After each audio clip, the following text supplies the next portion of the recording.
एक टाइम ऐसा आया था कि जब लगा कि शायद आदमी क्योंकि परिवार अल्टीमेट, हम सब परिवार के लिए काम करते हैं, जिसके लिए काम करते परिवार ही है।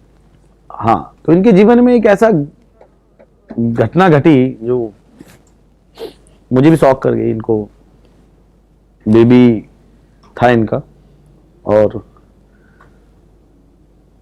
वो बेबी जो है बहुत खुश थे। ये इनको बेबी जब होने प्रेगनेंसी की, मुझे तो हर बात बताते, लेकिन उसके बाद वो जो पहला उनका बेबी था वो नई दुनिया में इस समय है। तो वो एक समय था विकास जी कि हमेशा जब आदमी, आपकी ट्रैवलिंग भी रहती थी, वाइफ है, परिवार है, दबाव आ जाता है। और मैंने देखा था कि आप कुछ समय के बाद वर्किंग में थे, अक्सर लोग ऐसे टूट जाते हैं, समय में टूट जाते हैं और कुछ साल के लिए बिजनेस को आउट करते हैं। लेकिन वो क्या था, वो मतलब कि ऐसी दुख जो था आपके जीवन में, उसने आपकी लाइफ को कैसे बदला और कैसे आप निकले? ज्यादातर लोग फंस जाते हैं। परमात्मा ऐसा किसी के साथ ना करे, लेकिन प्रकृति का नहीं, मैं तो कहना चाहूंगा कि भगवान दुश्मन के साथ भी ऐसा ना करे जी। और सपना था मेरा कि पहला बच्चा मेरी गोद में आ रहा था, बहुत मैं खुश था, मतलब शब्दों में नहीं बता सकता। और बहुत बड़ी दुर्घटना, बहुत बड़ी क्षति हुई मुझे। आज मेरी बेटी अगर होती तो कम से कम 5 साल की होती हो। और सीजर से बच्चा हुआ, हाथ में डेड मिला, पूरा परिवार टूट रहा था, टूटा मैं भी। लेकिन मुझे एक बात पता थी, अगर मैं टूट गया तो सब टूट जाएंगे जो मुझसे जुड़े। मेरा जो परिवार था वो भी, और जो मेरा बिजनेस में परिवार था वो भी। टूटा तो मैं, लेकिन ऐसा नहीं टूटा कि मुझसे जुड़े लोग टूट जाएं, क्योंकि मुझे लोगों को संभालना था जो मेरे फैमिली के अंदर थे और जो मेरे एमसी फैमिली में थे। परेशान रहा बहुत, मैं रोता था छुप छुप के, याद करता था, एहसास करता था कि आज अगर बच्चा गोद में होता मेरे तो कितना अच्छा हो पल होता। सब मिस कर रहा था, पूरा घर मेरा रो रहा था, सब परेशान था, मैं भी रो रहा था, परेशान था। लेकिन मैं सबको संभालने की कोशिश किया, धीरे धीरे वाइफ को संभाला, घर में सबको संभाला। कुछ टाइम लगा फील्ड में आने में, लेकिन टेलीफोनिक में कांटेक्ट में था लोगों के। और बहुत खुशी, ये उस बात में एक एहसास होता था, खुश एक एहसास होता था दुख के बीच में भी, कि मेरी एमसी फैमिली में हर व्यक्ति, चाहे वो आप हो चाहे पूरी टीम हो, सब मेरे साथ थे सर। मतलब वो दुख मेरा नहीं, वो सबका दुख था उस समय। सबने मेरा साथ दिया, तो मेरे अंदर से भी एक ये ऊर्जा और प्रेरणा बनी रही कि अगर पूरा परिवार मेरे साथ आज है तो मुझे भी इनका साथ देना होगा, टूटना नहीं। तो मैंने काम पर अपने फोकस इसलिए भी बना के रखा, क्योंकि देखिए सर, होता क्या कि बुरा समय तो सबकी लाइफ में आता है। मैं अकेला तो था नहीं जो मेरी लाइफ में आया, हम सबकी लाइफ में दोनों समय आते हैं, सुख और दुख तो जीवन का हिस्सा है, सबकी लाइफ में आएगा। मुझे निकलना ही था उससे। हाँ, थोड़ा टाइम जरूर लगा, लेकिन अगर हम पास्ट में जीते रहेंगे ना तो फ्यूचर को भी अच्छा नहीं बना पाएंगे।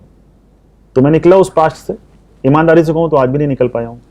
कोई भी दिन ऐसा नहीं होता जब मैं अपने बच्चे को याद ना करूँ, क्योंकि बहुत बड़ा प्रेम होता है। लेकिन उन सारी चीजों के साथ मैंने अपने आप को संभाला, अपनी टीम को संभाला, और एक मैसेज सबको दिया कि बुरा वक्त आएगा, आपको खुद को संभालना पड़ेगा, अपने लिए भी और उनके लिए भी जो आपसे जुड़े हुए हैं। तो इस तरह से सर मैं उससे निकल के बाहर आया और मैंने चीजों को संभाला और आज आपके सामने। तो विकास जी, मैं भी बड़ा उस समय, सच बता रहा हूं, मैं डर गया था अंदर से, क्योंकि मेरे पास अब उस समय एक आप ही ऐसे लीडर थे जो बहुत तेजी से ग्रो कर रहे थे। बड़ी लेग मेरी धर्मेंद्र चौधरी जी की टीम है, सेकंड मेरी बाजू थी तो बहुत, और मैं आपसे अटैच भी बहुत था क्योंकि हर महीने हम मिलते थे जी जी, और बातें अक्सर होती थी हमारी। और हमें हमेशा फील्ड में, ठीक है मैं आपका सर हूं, लेकिन मैंने हमेशा आपको भाई माना, छोटा, और ऐसे ही प्यार आपको किया। तो मैं मिश्रा जी अंदर से डर गया था कि यार इंसान के जीवन में इतना बड़ा। उस समय भाभी जी जो हमारे कंपनी के क्राउन प्रेसिडेंट हैं, सब कुछ उनका सपोर्ट कैसा रहा एमसी को लेकर, उनका विजन मैंने भी सुना है, बहुत विजनरी हैं वो, उनको बहुत मतलब अचीवमेंट्स उनको बहुत पसंद है, जब भी मिलते हैं एकदम खुश रहते हैं। तो उस समय भाभी जी का आपके जो बिजनेस में क्या योगदान है, क्या कहना चाहेंगे? सर जैसा कि मैंने आपसे पहले कहा कि परेशान तो पूरा परिवार था, और माँ का बच्चे को अपने खो देना, उससे बड़ी तकलीफ तो कुछ नहीं होती। नो डाउट काफ़ी समय तक वो उस परेशानी के साथ थी, लेकिन बावजूद इसके मैंने अगर उसके साथ रहते हुए भी कभी अपने काम पर फोकस किया, बाई टेलीफोन मतलब मोबाइल से ही मैंने अगर लोगों को कांटेक्ट करना चाहा, बात करना चाहा, तो एनी टाइम उसने कभी ऑब्जेक्शन नहीं किया उस टाइम पर भी कि मतलब ऐसा समय है तुमने काम में इन्वॉल्व हो, क्योंकि उसे एक चीज़ ये भी पता थी कि काम तो करना ही होगा, और उसने उस समय भी मेरा सपोर्ट किया। और साथ ही साथ मैं घर से जल्दी निकल पाया अगर, तो जाहिर सी बात है कि उसने सपोर्ट किया होगा तभी मैं निकल पाया। तो वाइफ ने बहुत सपोर्ट किया, उसने बोला कि जो हो गया वो तो हो गया, ठीक है, उसका दुख मुझे भी है तुमको भी है, लेकिन आने वाले समय को तो और अच्छा बनाना है हमें, तो ठीक है, जो हमारे यहाँ से छूट गया वो तो वापस नहीं आएगा, लेकिन जो आने वाला है उसको अच्छा बनाने के लिए अगर आप जा रहे हो तो ठीक है, मैं खुद को संभालूंगी, बाकी तो परिवार साथ में है ही। Thank you Mishra ji. विकास जी, ऐसी बातें सुनते हैं तो दिल तो सबका टूट जाता है। अक्सर करके देखा है कि मैंने बहुत सारे लोगों की लाइफ में ऐसी घटनाएं आती हैं और लोग इतना टूट जाते हैं कि दोबारा उठ नहीं पाते। लेकिन यहाँ मैं सुनने में आ रहा है कि भाभी जी इतना मोटिवेट रही कि उन्होंने अपने आप को भी संभाला और आपको भी सांत्वना दी कि कैसे भी करके हमें आगे बढ़ना है। और मुझे बड़ा अच्छा लगा, मैंने तो एक फोटो देखी थी जिसमें आपकी गोद में एक सुंदर सा बेबी है। जी जी। तो थोड़ा सा उसके बारे में मैं जानना चाहूँगा। सर उस दुर्घटना के बाद हम काफ़ी समय तक तो डिप्रेशन में ऐसे ही चलते रहे। फिर हम सोचे कि हम एक नन्ही सी जान को दुनिया में लाते हैं जो उसको माँ और मुझे पापा बुलाए। हर व्यक्ति का ड्रीम होता है। और लेकिन उसके बाद भी एक प्रॉब्लम ये चलती रही हमारे साथ कि हम कोशिश करते रहे, ट्रीटमेंट भी चलता रहा, लेकिन बेबी नहीं हो रहा था। लेकिन ईश्वर की कृपा से आज मेरे पास 10 महीने का एक बेटा है। क्या बात, बहुत ही खूबसूरत, बहुत ही प्यारा और बहुत ही शानदार। और जो प्यार से पापा बोलता है ना, तो मतलब दिल खुश हो जाता तो घर में किलकारियां गूंजती हैं, एकदम। पूरे घर को ऊपर उठा के है। रखता होगा। शानदार सर। और आपके घर में तो किराने का पूरा व्यापार है, तो घर में ही सब कुछ, हाँ। ट्रॉफी, हर चीज, मतलब अभी वापस आ गई। हाँ? सब वापस आ खुशियाँ गया। वापस आ गई। वही चीज है ना कि अगर इंसान टूटता नहीं है ना, सब कुछ वापस मिलता है। तो भी आपने बच्चे के लिए क्या सपना देखा है कि क्या मतलब ये बड़ा होगा तो उसके बारे में आप क्या सोचते हैं, भविष्य के बारे में? माता पिता ने एक बच्चे के लिए क्या सोच के रखा है? देखिए सर, सपने हर किसी के अपने तरीके से होते हैं। मेरे अपने तरीके से, मैं आपको अगर एक लाइन में बताऊं तो मेरे सपने उसके लिए इतने बड़े हैं जो उसने मुझसे नहीं लिए होंगे। मतलब उसके जो खुद के सपने मेरे से जुड़े होंगे कि मैं पापा से अपने ये चाहूंगा, तो वो सपने उसके बहुत छोटे होंगे, मैंने इससे ज़्यादा बड़े सपने उसके लिए ले रखे। एक पिता अपने बच्चे के लिए जो कुछ भी कर सकता है, बिल्कुल, या जो कुछ भी करना चाहता है, उससे कई गुना ज़्यादा मैं करने के सपनों के साथ, करने की इच्छाओं के साथ और करने की कोशिशों के साथ आज फील्ड में हूँ, कोशिश कर रहा हूँ। और काफ़ी कुछ मैं आईएमसी की वजह से ऐसा कर चुका हूँ, और आने वाले 5 साल में ऐसा कर चुका रहूँगा कि उसकी लाइफ की हर एक इनसिक्योरिटी को ख़त्म कर दूंगा। बट मैं अपने बच्चे को कमज़ोर नहीं बनाऊंगा। एक पिता अपने बच्चे को रचता है, सही बात। उसकी रचना करता है। माँ पेट के अंदर करती है और पिता दुनिया में आने के बाद करता है। हम अपने बच्चे को जैसी शिक्षा देंगे, जैसा सपोर्ट देंगे, जैसा गाइड करेंगे, वो वैसा बनेगा।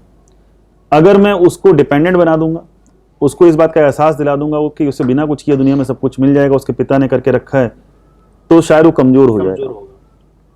मैं सिक्योरिटी तो उसके लिए हर तरह की दूंगा उसको, लेकिन उसकी जानकारी में नहीं दूंगा। खुशियां उसको सारी दूंगा।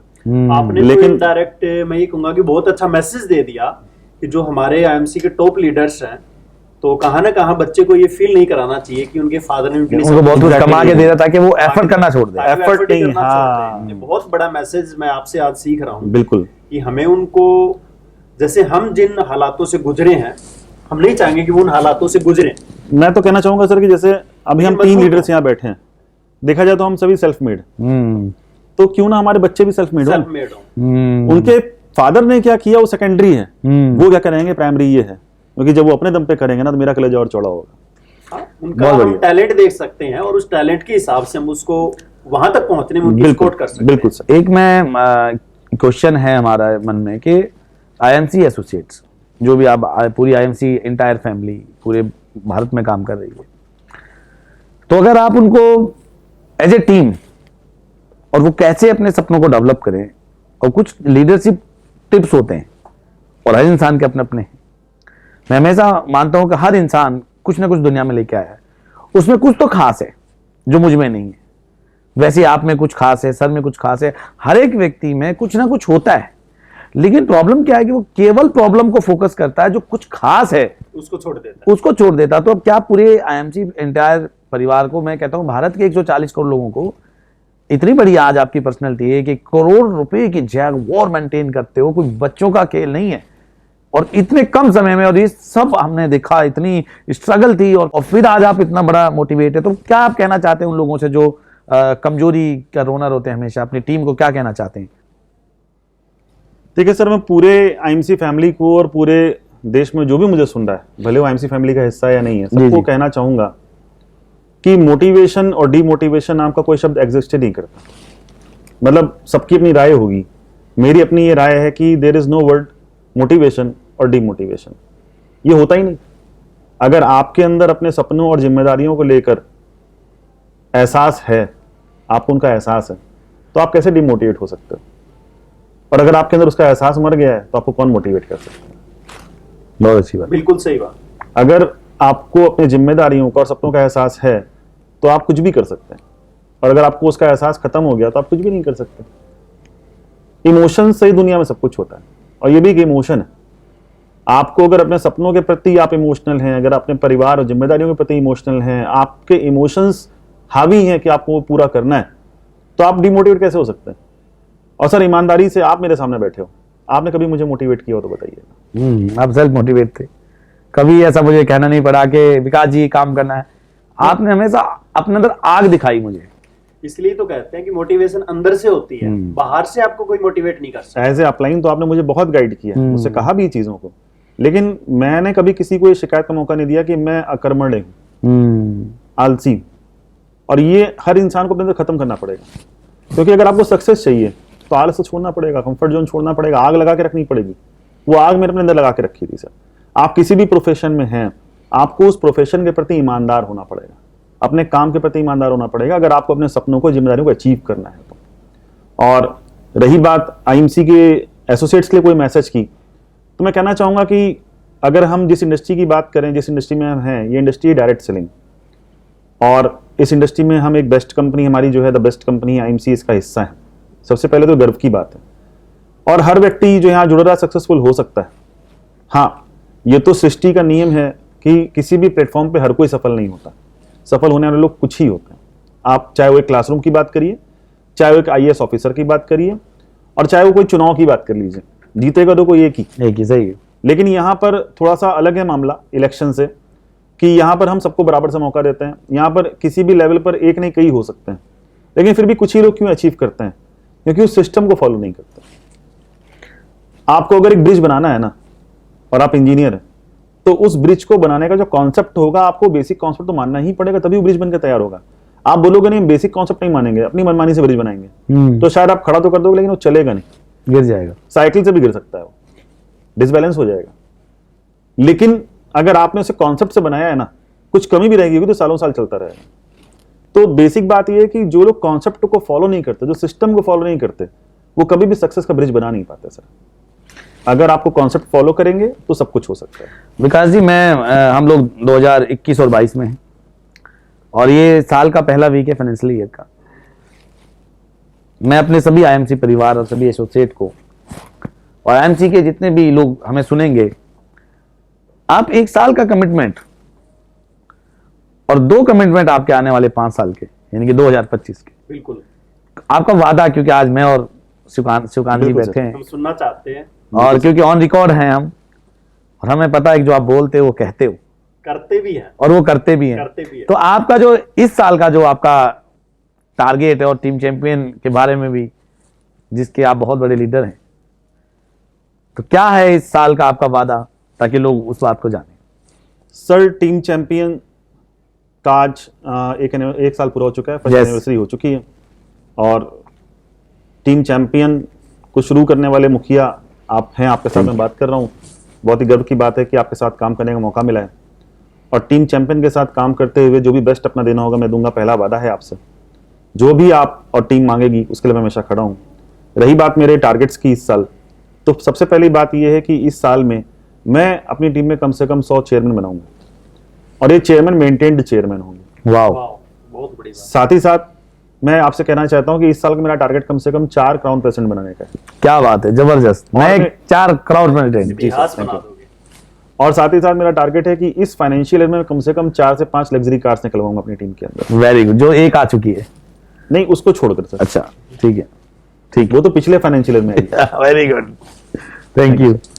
अब रही बात 2025 की, तो 2025 तक जो मेरा टारगेट है, चूंकि नेटवर्क मार्केटिंग बिजनेस में रिजल्ट्स होते हैं मल्टीप्लाई होते हैं, और प्लानिंग है मेरी, मैं अपनी पूरी कोशिश करूंगा कि सन 2025 तक अपनी टीम से 100 सीपी निकालूं।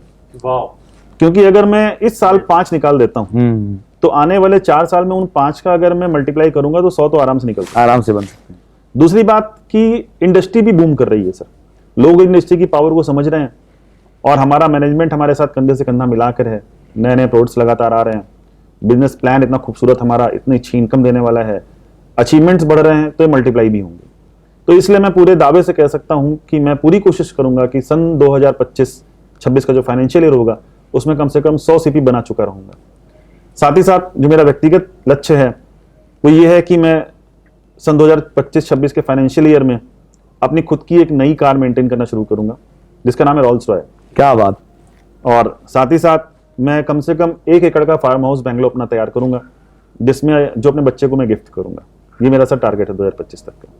बहुत बढ़िया। मिश्रा जी, आप कुछ सर से लास्ट कमेंट में कुछ जानना चाहेंगे? मैं एक्चुअली मानसर से आपके बहुत मतलब काफी समय से नाम सुनता था। मेरी टीम में विकास अग्रवाल जी इतने बड़े डायनामिक लीडर हैं, पूरा धुआं उठाया हुआ है डायरेक्ट सेलिंग में, कृपा है बहुत सर। जल्दी वो मतलब ऐसा मुकाम हासिल करने वाले हैं। तो मुझे बड़ा ललक थी कि मैं विकास जी से कब मिलूंगा, और आज मुझे सौभाग्य मिला कि आपके सामने हम बैठे हैं, और जो आपके बारे में मानसर से सुना था उससे बड़ा मैंने आप में देखा है। मैं आपके साथ 2 दिन से भी हूं, तो मुझे लगा कि आप एक ऐसे व्यक्तिगत भी आप बहुत अच्छे इंसान हैं, आपकी सोच जो है बहुत बड़ी है।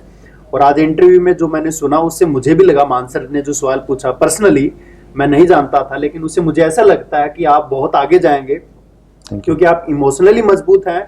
आप एक मोटिवेशन के खुद, मैं ये कह सकता हूं कि खुद लोगों में आग भरने वाले खुद ही हैं, क्योंकि जो इंसान की लाइफ में कुछ बीतता है और वो अपनी लाइफ में प्रैक्टिकली आगे बढ़ता है, तो लोगों को बताने की जरूरत ही नहीं है, क्योंकि लोग सुनते कम है, देखते ज्यादा है। और लोग आज देख रहे हैं कि आपने अपनी लाइफ में स्ट्रगल करके यहां तक पहुंचे कि जहां पर लोग स्टेप बाय स्टेप जिस गाड़ी पर जाते, आपने डायरेक्ट उस गाड़ी को पकड़ा और अचीव करके दिखाया। और मुझे उम्मीद है कि आपका जो सपना है रोल्स रॉयल लेने का, और 1 एकड़ में आपको इतना बड़ा बंगलो फार्म हाउस बनाने का जो सपना है, और आपने जो ड्रीम लिया है कि 100 क्राउन प्रेसिडेंट बनाने हैं, सोने क्राउन और नए बनाने हैं, और इसी साल में भी आप 3-4 का प्लान कर रहे हो, ये जरूर पूरा होगा। और मेरा भी सौभाग्य होगा कि मानसर के साथ मैं भी इसमें आपका कुछ सेवा में अगर मुझे मौका मिला तो मैं भी आपसे सीखने के लिए भी आऊँगा, और इस तरह के इवेंट में हम लोग शामिल रहेंगे, साथ साथ रहेंगे। तो बहुत बहुत थैंक्स आपका, थैंक यू सर, कि आपने इतने अच्छे इवेंट में, आगरा में जो आपने लगभग पूरा ही इवेंट मैं कह सकता हूं कि विकास अग्रवाल जी की टीम का है, तो इन्होंने इतना अच्छा ऑर्गेनाइज किया है। तो मैं सबको भी मैसेज देना चाहूंगा कि जो लोग सोचते हैं कि अरे क्या 5,000 रुपए की टिकट लेनी है और क्या वहां पर सीखने को मिलेगा, लेकिन मैं पर्सनली भी कहना चाहूंगा कि मैं 1 दिन पहले ही मानसर के साथ आया हूँ, विकास जी भी पहले ही आ गए थे, और जो यहाँ सीखने को मिलता, कंटेंट ही सब कुछ नहीं होता, लेकिन कैसे एक प्रोग्राम की तैयारी की जाती है, कैसे फ्लैक्स बनते हैं, बोर्ड बनते हैं, कैसे स्टेज तैयार करनी है, कैसे लोग आएंगे उसको कैसे किस तरीके से मैनेज करना है, ये एक बहुत बड़ी बात है। और एज ए लीडर हमें ये सीखना भी चाहिए जो मैंने सीखा, और विकास जी तो साथ ही थे ही, और साथ साथ एक दूसरे से जो हम सीखने को मिलता है, वो विकास जी से बहुत कुछ सीखने को मिला। और विकास जी तो मेरे रूम पार्टनर रहे हैं, तो इनसे मैं कुछ चर्चा की तो मुझे लगा कि ऐसे रतन अगर आईएमसी में है तो आईएमसी बहुत आगे जाने वाली है। विकास जी, आप हमारे लोगों को लास्ट कमेंट आप कुछ करना चाहेंगे? आपको कैसा लगा यहाँ पे आकर, और ये जो हम इंट्रोड्यूस कर रहे हैं इससे भी क्या लोगों की लाइफ में कुछ बदलाव आएगा? तो मेरा मैसेज है आप सभी के लिए कि जहां भी टीम चैंपियन वर्कशॉप ऑर्गेनाइज कर रही है, या जहां पर भी आपकी कंपनी कोई ट्रेनिंग प्रोग्राम ऑर्गेनाइज कर रही है, आप उसका हिस्सा बने, क्योंकि सीखोगे नहीं तो बढ़ोगे नहीं। ये मेरा मैसेज सभी के लिए, फर्स्ट लर्न देन अर्न। और आप मुझसे डायरेक्ट भी जुड़ सकते हैं, आप मुझसे डायरेक्टली मुझे कांटेक्ट कर सकते हैं। मुझसे बातें कर सकते हैं मेरे सोशल मीडिया प्लेटफॉर्म्स के जरिए। मैं फेसबुक पर उपलब्ध हूँ, मेरा फेसबुक पर पेज है मेरे नाम से ही, विकास अग्रवाल नाम से ही, आप मुझे सर्च कर सकते हैं। और साथ ही साथ मेरा यूट्यूब पे अपना चैनल है दी विकास अग्रवाल, आप सर्च करेंगे आपको मिलेगा। और मेरा जो पेज है फेसबुक पर, आप उसे लाइक करें, मेरा यूट्यूब चैनल आप सब्सक्राइब करें और मेरे वीडियोस को आप देखें, उसको वॉच करें। वहाँ पर जो भी मैसेज मैं आपको देना चाहता हूँ उसे कुछ सीखें, जो भी मेरे पास नॉलेज है आपको देने के लिए। और लाइक करें, कमेंट करें, जो भी मुझसे आपको कुछ सपोर्ट चाहिए, मुझसे क्वेश्चन आंसर करने हैं, आप कमेंट के जरिए मुझसे कांटेक्ट कर सकते हैं और हम डायरेक्टली आपको जवाब देते हुए आपके सभी क्वेरीज को दूर करेंगे। और इन फ्यूचर आपको जो भी मुझसे सपोर्ट चाहिए होगा, मैं अपना बेस्ट आपको सपोर्ट भी देने के लिए तैयार हूँ। बहुत समय के बाद इनसे बातें करने का और मन नहीं कर रहा था इनके साथ और लंबी चर्चा हम करते, लेकिन दोस्तों समय की एक अपनी सीमा होती है। और ऐसे ही मैं जबरदस्त और ग्रेटफुल लीडर्स को आपके सामने चाय की चर्चा के ऊपर लेकर आता रहूंगा। और किस नए लीडर को आप चाहते हैं कि उनका मैं इंटरव्यू लूं, उनके साथ मैं चाय पे चर्चा करूं, तो जरूर मेरे यूट्यूब चैनल के ऊपर कमेंट बॉक्स में लिखें या मेरे पेज पर मुझे डायरेक्ट कॉन्टेक्ट आप करें और आपको वही लीडर के साथ और उनसे क्वेश्चन मैं क्या करूं, पर्सनल या एजुकेशनल या प्रोफेशनल, कोई भी क्वेश्चन आपका है तो आप जरूर मुझे बात करें। और अगली बार किस लीडर के साथ चाय पे चर्चा आप करना चाहते हैं तो मैं तैयार हूं। आज बहुत अच्छा लगा विकास जी आपके साथ चाय पे चर्चा करके। धन्यवाद शिवकांत जी, आपने भी मेरा सपोर्ट किया और बहुत बहुत धन्यवाद आप सबका। गुड MC, जय Hind. Thank you. Good MC, जय हिंद।